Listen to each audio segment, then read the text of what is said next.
Así que le comparto Isaías capítulo 9. Hoy agarré, mire, no agarré mis Biblias, mis espadas de siempre, agarré la Biblia de Jerusalén. Usted va a ver que va a tener un poco cambiado, quizás allí. Va a tener el lenguaje un poco cambiado al habitual, al que usted está acostumbrado. El profeta Isaías, capítulo 9, nos habla. Mire, Isaías profetizó esto 500 años antes que sucediera. Por los dones de revelación y por el espíritu profético. ¿Sí? Isaías anunció que iba a venir un Mesías, un Salvador, ungido por Dios, preparado por Dios. ¿Sí? Y que ese iba a traer gozo, paz, alegría. Iba a traer, aleluya, sanidad a las naciones, a las vidas, liberación. Había dos cosas que el hombre no se podía liberar por sí solo, y era del pecado y de la consecuencia del pecado, que es la muerte física y espiritual. Bueno, la muerte espiritual es la separación total de Dios, porque la paga del pecado es muerte, más el regalo de Dios en Cristo es la vida. Entonces, imagínense que ningún hombre, ninguna mujer podía liberarse de las consecuencias del pecado, pero hubo alguien que nos liberó. Y ese fue el Mesías prometido, del cual habló el profeta Isaías. Y voy a leer desde el versículo, usted tenga ahí el capítulo 9, pero aquí hay un versículo anterior que pertenece al 8, pero también tiene que ver con este pasaje de Isaías. Dice: como el tiempo primero ultrajó a la tierra de Zabulón y a la tierra de Neftalí, así el postrero honró el camino del mar, allende el Jordán, el distrito de los gentiles. El pueblo que andaba a oscuras vio una luz grande. Los que vivían en tierra de sombra, una luz brilló sobre ellos. Acrecentaste el regocijo, hiciste grande la alegría. Alegría por su presencia, cual la alegría en la siega, como se regocijan repartiendo botín. Porque el yugo que les pesaba y la pesada carga quitaste de su hombro, la vara de su tirano quebrantaste, has roto como el día de Madián, porque toda bota que taconea con ruido y el manto rebosado en sangre serán para la quema, pasto de fuego, porque una criatura nos ha nacido, un hijo se nos ha dado, estará el señorío sobre su hombro y se llamará su nombre Maravilla de Consejero, Dios fuerte, siempre Padre, Príncipe de paz. Grande es su señorío y la paz no tendrá fin sobre el trono de David y sobre su reino, para restaurarlo y consolidarlo por la equidad y la justicia, desde ahora y hasta siempre. El celo de Yahvé Sebaot hará esto. Amén y amén. Gloria a Dios. Pero dice la Escritura: porque una criatura nos ha nacido. Su Biblia, la Reina Valera, dice: un hijo nos es dado, ¿no? ¿Sí? Usted está leyendo así, dice: hijo nos es dado. Bueno, tremendo. ¿Quién fue el que nos dio el mayor regalo? Dios, Papá Dios, ¿sí? Nos enseñó, aleluya, que el amor representa una acción, ¿sí? Él amó tanto, Él te ama tanto a ti, Dios te amó tanto a ti. Dios me amó tanto a mí, que antes que nosotros naciéramos, dice que Él ya nos conocía. Y como Él nos enviaba a este mundo, Él que sabía que tenía que forjar un plan para restaurar nuestras vidas, ¿sí? Porque íbamos a nacer bajo esta naturaleza pecaminosa, íbamos a suceder cosas en nuestra vida, el enemigo de nuestras almas iba a batallar contra nosotros, por eso necesitábamos un libertador. Y vamos a cometer a veces muchos errores, Y a veces los errores generan culpa y la carga de la culpa es muy difícil, hermanos, sobrellevarla, pero había alguien que iba a venir a perdonar nuestro pecado y a quitar esa culpa. Y a darnos otra oportunidad de vida. Y ese fue Jesucristo. Este pasaje específicamente de Isaías está hablando de ese Mesías prometido. Quizás muchos hasta el día de hoy no han recibido a Jesús como el verdadero Yeshua HaMashiach. Jesús es el verdadero Yeshua HaMashiach y es el verdadero Mesías. Mesías es el ungido, salvador por Dios. Muchos están cegados en su entendimiento, todavía hay un velo en su corazón. No pueden ver la grandeza de Jesús, el Hijo del Dios viviente. Aquel que siendo Dios tomó forma de hombre para venir a caminar en esta tierra, ¿sí? Y poder ser como uno de nosotros y poder experimentar en carne propia los sufrimientos de la humanidad y poder vencerlos. Quien pisó la luna, ¿cómo es? El nombre se me fue, ahora lo tenía acá. Armstrong dijo que más maravilloso que el hombre haya pisado la luna es saber que un día Dios pisó la tierra en forma de hombre.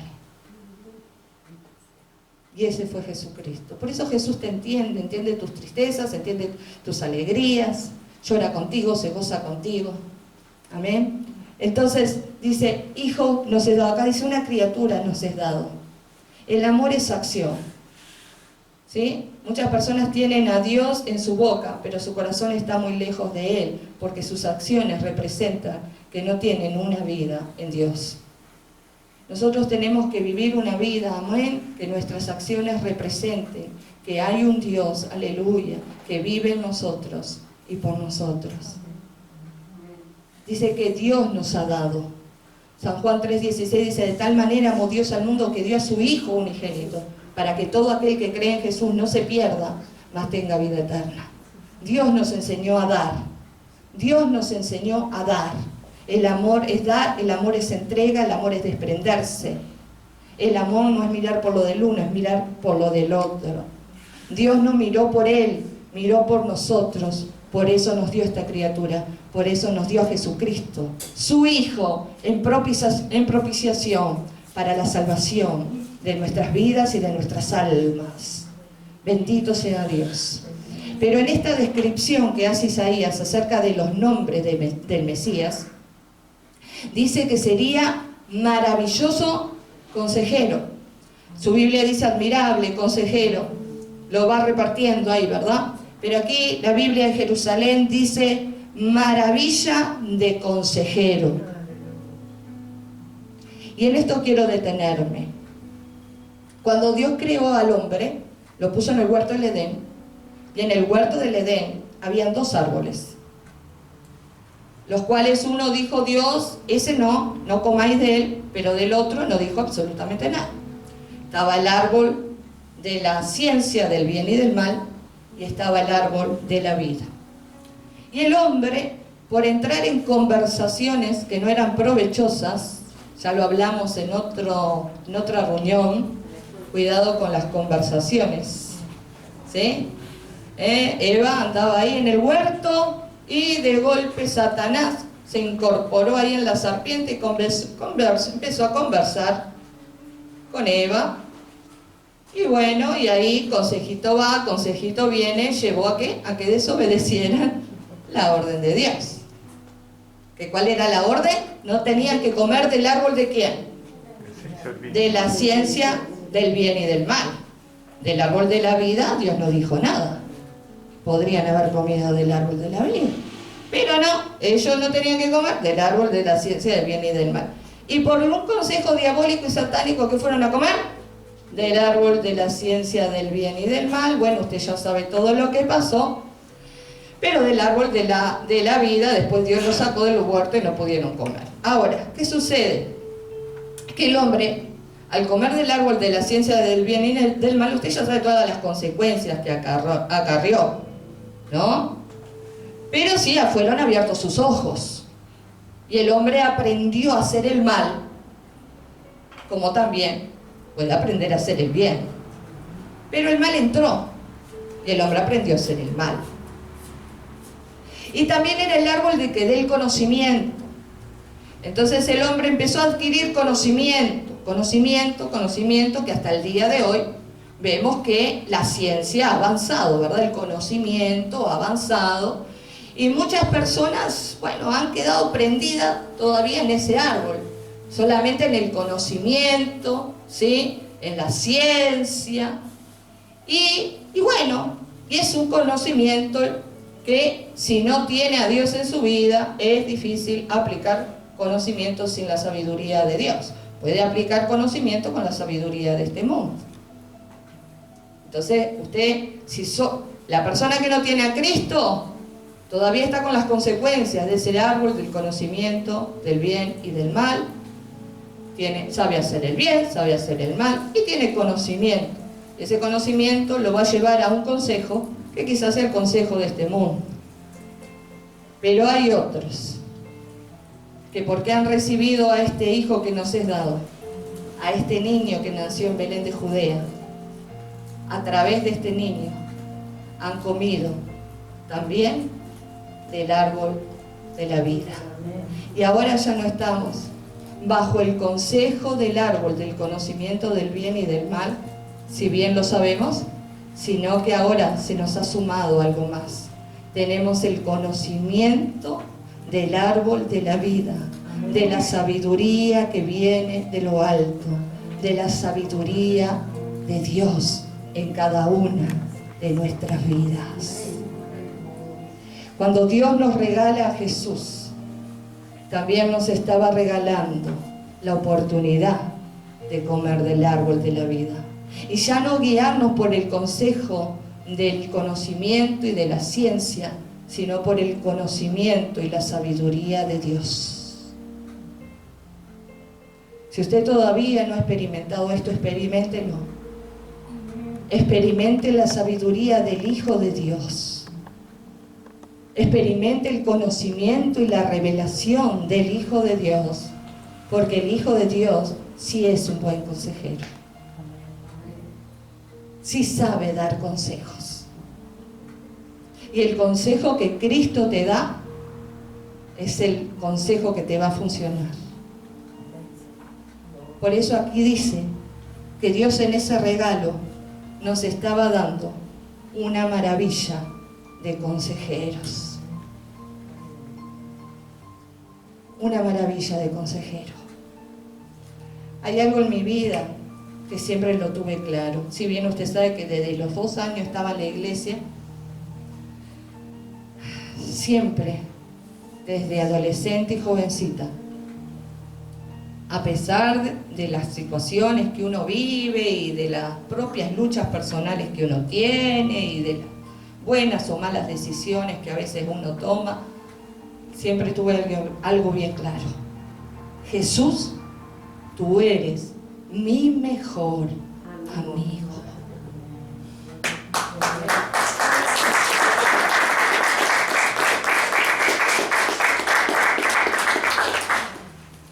Dicen que no hay cosa mejor que casarse con el mejor amigo. Jesús siempre tiene que ser tu mejor amigo. Porque nadie más que Él, más puro que Él, más santo que Él, más desinteresado que Él, te puede aconsejar para tu bien. La Biblia de Jerusalén, a mí me encanta porque tiene más libros. Y en uno de los libros dice, cuando vas a pedirle un consejo a alguien, asegúrate primero qué es lo que necesita esa persona. No vaya a ser que el consejo que te da sea para sacar provecho de ti. Dios, como el Señor nos da sabiduría. A ver, apréndase eso. Pues no la va a leer ahí porque está en el otro libro. Cuando vas a pedir un consejo a alguien, primero fíjate que precisa esa persona. No vaya a ser que te aconseje conforme a su a lo que quizás necesite. Vamos a suponer que un hijo le dice a alguno de los papás que está acá: ay papá, ¿qué te parece si hipotecamos la casa? Primero pregunta a ver si tu hijo no está todo endeudado. ¿Será un buen consejo ese? ¿Qué haría el padre? Sí, hijo querido, sí, vamos, llevamos los papeles al banco, vamos a hipotecar. Te está dando un consejo con segunda, porque él necesita. ¿Sí o no? Sí. ¿Usted le ha dado alguna vez un consejo con segunda a alguien? No. Yo acá veo unas oriolas, acá unas coronas que Dios está repartiendo el Señor. Sea puro como Jesús. Sea puro como Jesús. Llénese del Espíritu Santo de Dios. Y si alguien le pide un consejo, dé un consejo con la sabiduría del árbol de la vida. Porque su recompensa va a venir siempre de Dios.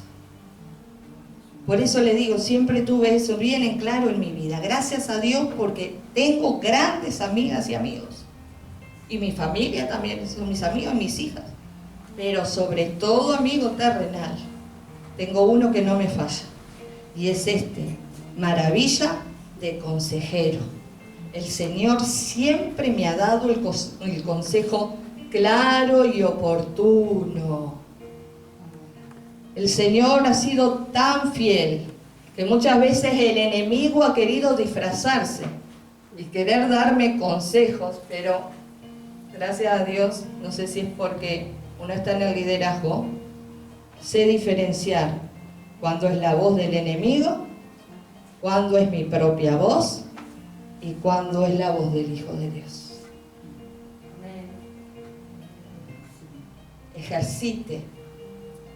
Ejercítese espiritualmente para que el enemigo no lo confunda, porque dice que aún Satanás se viste como ángel de luz. Ejercite su vida espiritual, sus dones espirituales, discernimiento espiritual. Y a veces el enemigo ha querido sembrar en mi mente, en mis pensamientos, consejos de él. Alguna vez fue muy graciosa, no se la voy a contar porque si no nos vamos hasta mañana. Y a veces, pero como uno sabe diferenciar la voz, yo le iba a contestar, y sabe que no le contesté yo, le contestó el Espíritu Santo. El Espíritu Santo le cayó la boca y me contestó a mí. ¿Sabe? La batalla por su mente. La batalla por su mente. O el taller de Dios o el taller del enemigo. A veces uno está tranquilo y de golpe viene un pensamiento, uno dice, ¿de dónde sale esto? ¿Qué? El enemigo. Y ya le digo, en ese caso, cuando Dios nos ve a veces que estamos pasando por un momento difícil, muy difícil, complicado, que hay que tomar decisiones, me ha encantado este consejero, porque él ha sido el que se ha remangado y ha peleado por mí. Y hasta ha contestado al enemigo por mí. Por eso, una de las cosas que amo es esto. Te he guiado, me dijo esa vez, una de las cosas que me dijo, te he guiado según mi consejo. Por eso yo sé de lo que hablo. Yo sé quién es esta maravilla de consejero. Este niño que nació en Belén. Es una maravilla de consejero. Hay personas que tienen problemas familiares, matrimoniales, y andan buscando consejos por todos lados. En el 0900, en el brujo de la esquina, y algunos no se animan a eso, pero sí conocen a alguien nuevo y en la fila del BPS ya le están contando su problema a ver si la persona le puede resolver, o al verdulero o al carnicero, constantemente, a ver si le puede traer una solución. Y el otro es un mortal como él, que también tiene su lucha y problemas. A veces le va a aconsejar con el árbol del conocimiento, con la sabiduría de este mundo. Pero si usted no quiere fallar, busque siempre el consejo de Jesucristo, el consejo del Hijo de Dios. y relaciónese para ir creciendo en las cosas de Dios con gente que es madura espiritualmente, que ha tenido experiencias con Jesús, que sirve a Dios a pesar de las pruebas, las luchas, las victorias, las alegrías, sirve a Dios. Porque este niño que nació en Belén trajo una gran revolución, no solo en el mundo físico, en el mundo espiritual. Y una de las cosas que pasó estos días con el tema del eclipse solar y todo eso, que se alineó Saturno y se alineó no sé cuánto, que dicen que se iba a ver la estrella de Belén después de 800 años. Bueno, cuando Jesús nació, usted sabe que toda la naturaleza testificó que estaban haciendo algo, alguien diferente que iba a marcar la historia de la humanidad. También se alinearon planetas, el sol y la luna, y nació la estrella de Belén, y esa estrella condujo a los reyes y a los pastores hasta el pesebre allí en Belén de Judea. Toda la creación estaba testificando que iban a ser alguien que en nuestro calendario se basa antes de Cristo y después de Cristo. Lo lamento por los que no quieren creer en Él, pero están bajo ese calendario. Antes de Cristo, después de Cristo. Que me escuche alguno, a ver, no dice antes de Mahoma, después de Mahoma. Ni antes de Smith, ni después de Smith, no. Dice antes de Cristo, después de Cristo. Estamos en el 2020, después de Cristo. Imagínense qué importante es el Dios que usted tiene, al Cristo que usted sigue y sirve. Todo fue creado por Él y para Él y por Él subsiste.